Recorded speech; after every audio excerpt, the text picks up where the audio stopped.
Alright, what's up everyone, I'm Filoki, and today we're going to be talking about if the Seattle Seahawks should sign Richard Sherman. There seems to be a bit of mutual interest, but would it actually make sense for both sides? Richard Sherman is one of many veterans that has seemed to slip through the cracks throughout this offseason, mainly because of the money issues that teams are having because of the COVID-19 last season.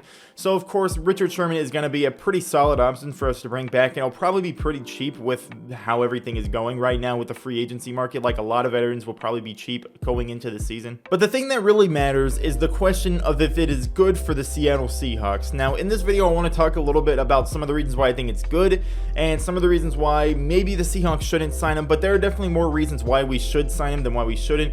But to get right into it, the first reason why I believe the Seattle Seahawks should sign Richard Sherman is, of course, veteran experience. Richard Sherman has played 10 years in the NFL, and a lot of those years have been very good. He was a star for Seattle. He was at the top of his game. Some people thought he was one of the best corners in the game when he was in Seattle, but then injury struck, and then he got cut. He went to San Francisco, negotiated a deal for himself, and he played really well on that deal for a couple years. He dealt with some more injuries, but overall, he's still been a very good corner throughout his career. He is losing a bit of a step. He is a lot slower than he was before, so it does let him get cooked a bit more. His speed clearly showed to be an issue against teams like the Kansas City Chiefs, who have a lot of fast wide receivers, and no matter how smart and talented you are, you're really not going to be able to keep up with a guy who runs a 4-2 running streaks every single play. So it's not really his fault, but it kind of is. His speed is definitely letting him down, but overall, he's still a great veteran who has a lot of experience. He's been talented. He knows exactly what you need to do as a corner, and him being able to teach that to some of the younger corners on the team would be very important. The second main reason why I think the Seattle Seahawks should possibly sign Richard Sherman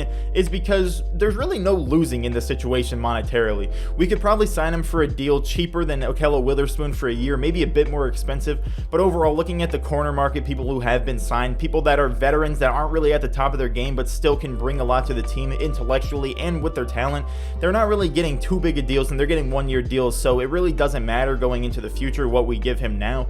And with the Seahawks obviously showing willingness to put money aside into the future, push the money back to be able to get some guys now and help them win now, it definitely could be a possible option for the Seahawks to bring Richard Sherman in. There's really no losing. If he plays well, good, you got him on a pretty cheap contract. He's going to help the young guys no matter what, and if he plays poorly, maybe you just don't play him a lot. He'll just stay there to kind of be a mentor to the younger guys, and a one-year deal, there's almost no losing in that situation. And when it comes to signing a deal, although I don't believe Richard Sherman would give the Seattle Seahawks a hometown discount or whatever you'd call it, I do think the idea of him coming back to Seattle and playing for the fans that supported him so heavily throughout the early stages of his career could possibly make him want to sign with Seattle rather than another team that will sign him to be a veteran because of the fans that he already knows and loves. And although it really sucks how he left Seattle, of course, dealing with an injury, being paid a lot of money, possibly not being the same player coming back from that injury, and being cut sucks. But I mean, I don't think there was any ill will from the fans towards him. I don't think it was as bad as the kind of Earl Thomas leaving. So I think Richard Sherman would probably be willing to come back. There's been a lot of talks about him and Pete Carroll being on the same wavelength. Pete Carroll said that he'd like to have him back. Richard Sherman said he'd be down to go back to Seattle. It's really just a matter of if it will happen, because it's definitely plausible that it can happen. And there's another big thing that comes out of this. I don't want to really make a whole point about it, but he did play for the 49ers. Some insider trading may happen if we end up signing him. That could be a possibility, because the 49ers are a very good defense. Maybe Richard Sherman could come in, tell the Seahawks a little bit about how the 49ers do things over there, and maybe it'll help us, who knows. But now it's time to talk about why the Seattle Seahawks may not want to sign Richard Sherman. Now, admittedly, these points are a bit nitpicky, but I do think that they're relatively important when you look at signing somebody. Of course, Richard Sherman is a great veteran. We have that established. He is definitely very smart, and he could come back on a cheap, pretty good deal for the Seattle Seahawks, 1 year, come in and help the young players. Those are definitely some very great things, but there are some things that definitely worry me about Richard Sherman as well. Now, these aren't too big whatsoever, but they are still something to think about nonetheless. And the first thing that I want to talk about, I've mentioned it a bit before, is his speed. Now, of course, you lose speed when you get older. It's something that happens. Football puts a big toll on your body, and your body is going to kind of give out on you slowly but surely over time.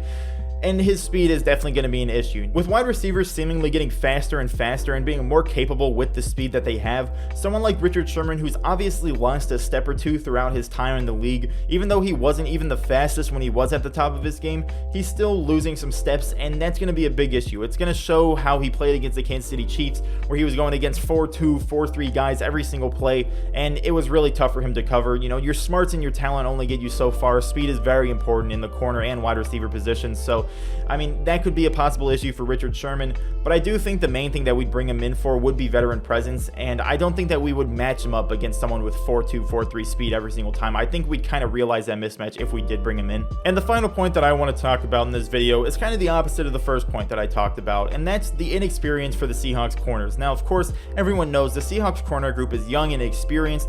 They've shown some glimpses of what they can do, and we know that they can be capable, but will they be able to play at the top of their game every single play? That's the real big question that everyone's kind of been asking about the Seahawks corner group. And of course, Richard Sherman, he could bring in that veteran experience, the knowledge of the game to help those guys, mentor those guys. But the thing is, if Richard Sherman is going to take some playtime from those guys, is it really worth bringing him in? Now, I do think it'd be amazing to bring him in as a mentor, but what I see from the Seahawks right now is bringing in a lot of really good, very experienced and solid pass rushers to kind of put an ease on the secondary. Because I think, personally, we may sign Richard Sherman, we may sign another veteran, but personally what it looks like right now is the Seahawks have put all of their efforts into making the pass rush as good as possible so that we can use those young corners, throw the inexperienced young guys into the fire, see what they have. You know, the pass rush hopefully will get to the quarterback and not put too much pressure on the secondary to actually play at the top of their game. I think that that might actually be a good idea. Now, of course, the Seahawks want to win now, and having very young players that are inexperienced and possibly could make a lot of mistakes in the secondary can definitely be an issue. But if this actually ends up working, the Seattle Seahawks have a very good defensive line, very good pass rush, and we have these really young corners that are on pretty short deals, so they have to prove themselves pretty quickly. If we can have those guys come in, play some really good defense, and kind of get the pressure taken off them by a good defensive line, play well enough, get some more experience, get better, and overall just grow, would be really nice. Now, I think Richard Sherman would be a great guy to bring in to be a mentor, but right now it does kind of look like the Seahawks have put a lot into the defensive line so that they can play guys at corner that are young and inexperienced, take a little bit more pressure off of them, and just hope that they play as good as they possibly can. I don't think Richard Sherman would be a guy that we bring in to play a lot of snaps. I think he'd be a guy that we bring in to mentor more than anything. And with so many young guys like Akello Witherspoon on a one-year deal, we have Trey Brown, who we just drafted, we have DJ Reed, who needs another contract after this year, I believe, and we have some other guys like Marquise Blair, Ugo Amadi, that I believe expire after next year. So we have some guys that need to prove themselves pretty quickly, and bringing in a guy to take some snaps from those people would definitely be an issue when it comes to them proving themselves. So right now, I don't think the Seahawks will sign Richard Sherman. Pete Carroll and other people in the Seahawks organization don't really seem too pressed to sign anyone else right now. When asked about a possible restructure of Russell Wilson and Bobby Wagner's deal, Pete Carroll said that it was unnecessary, so why even worry about it, basically. So it really doesn't seem like the Seahawks are worried about signing anyone right now. I would like to have Richard Sherman back as a mentor rather than a player. I would like to see him play some snaps. Obviously, you don't want to sign someone just to sit on the bench, but I think Richard Sherman would be a great guy to bring in as a mentor. As a player, you know, it might be negligible to have him there because he isn't as fast, and with wide receivers being so fast, it could be a possible mismatch every single play. But overall, as a mentor, Richard Sherman would be great. He has the experience, he has the knowledge, and at the top of his game, he was a very smart player who made really great plays. So I love to have Richard Sherman back. When it comes to me as a fan, maybe it's not the best idea for the team and getting the young players more experience, but we'll see what happens. I think the Seahawks can definitely make the move. It's just a matter of if they do. No one knows what the Seahawks are going to do except for people in the Seahawks organization. We'll see what happens, but let me know down below in the comments what you think about this. Do you think the Seahawks should sign Richard Sherman? Why or why not? Leave a like if you enjoyed, subscribe if you're new, and with that, I'd like to thank you for watching. Have a great day.